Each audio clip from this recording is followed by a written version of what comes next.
L'approche ANAC du risque psychosociaux, c'était un outil, ce sont des méthodes, un outil qui est proposé, qui est à la fois une grille d'analyse et qui est à la fois un outil pratique, je dirais, pour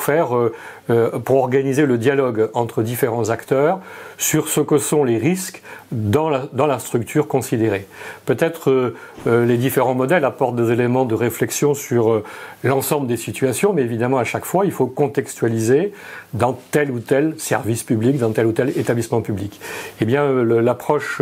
les outils proposés par l'ANACT permettent de faire ce travail-là, de contextualiser quels sont les facteurs qui sont les plus opérants dans les situations de travail dans cette structure publique. En particulier en mettant en valeur à la fois les contraintes, ce qui rend le travail difficile, ce qui fait qu'on le ressent comme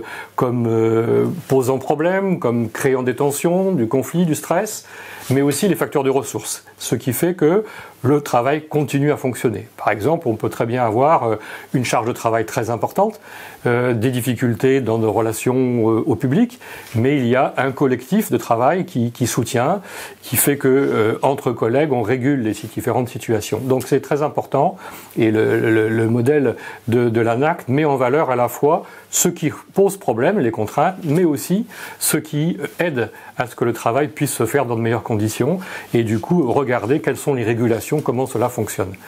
Par ailleurs, c'est un outil qui permet un dialogue, notamment dans les CHSCT,